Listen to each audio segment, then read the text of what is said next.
God, wouldn't it be so funny if we just made a Witcher film that was just The Little Mermaid, like just straight up The Little Mermaid? No, actually, it wouldn't. Essie! People think I've gone soft on killing monsters.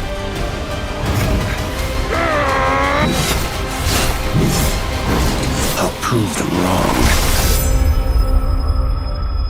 Fortunately, there are a couple of elements they steal from Pirates of the Caribbean as well. So they could still expect a lawsuit from Disney any day now, but yeah, the mermaid princess who is in love with human prince has an aunt that everybody calls the Sea Witch. She sings a song while trying to get her to take a potion that will turn her human, while actually plotting against her.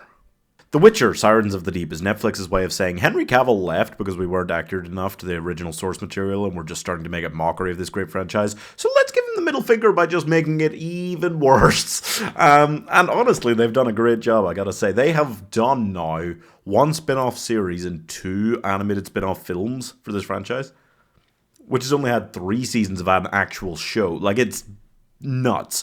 But also, they just set this one in the middle somewhere of the first season and went, yeah, what if instead of being like the badass, brutal character that he is, we made Geralt halfway to being a Disney prince and also halfway to being the mystery gang? Like, there are also 2 central romances to this story. One of them is Geralt and this random lady. And I guess you could do that because Geralt is, after all, a womanizer. He goes around a lot of women. But it actually, like, invests a really weirdly large amount of runtime into, like, him getting to know her and kind of falling for her and all of this nonsense. When it's set during the first season of the show, we've seen him pining after Yennefer for the next 2 full seasons already. Why was this anything? Why was that such a huge element of this film? I don't know. And the other romance is between a mermaid princess and a human prince, and their sides are at war. Can they overcome it? Ooh, just so invested in the incredible love story. They speak different languages. They speak different languages. They can't actually talk to each other without a translator. And she says a line that's basically the essence of, I miss when we wouldn't talk and would just have sex. But it's a great, tragic, beautiful, wonderful love story. Really hope they end up together and make it. That's, oh my god.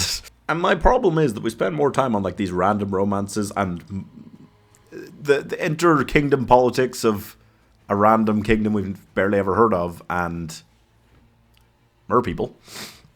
Much more than we spend on, like, you know, Geralt fighting monsters, maybe. He doesn't kill anything in the first half of this film, the first, like, 45, 50 minutes.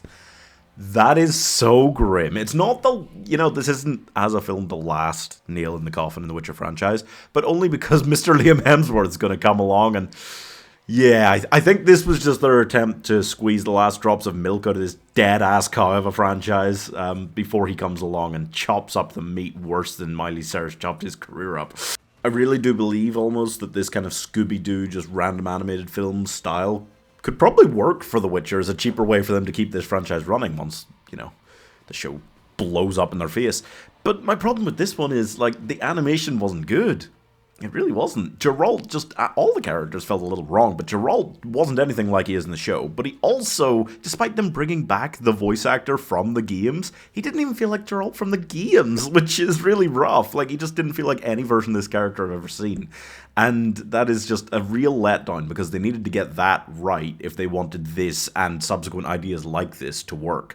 I'm also, like, the timeline, I don't know. I feel like it would have been better for them to set the film before he met Yaskia. I know they wanted him to have a sidekick, but they should have said it before the series started, probably, when he was like a young Witcher or something like that. That's kind of the story I wanted to see following Nightmare of the Wolf.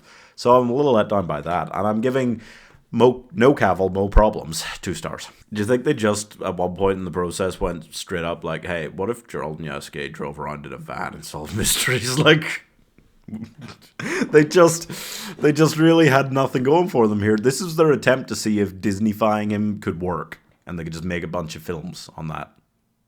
It doesn't. Subscribe for more hard truth.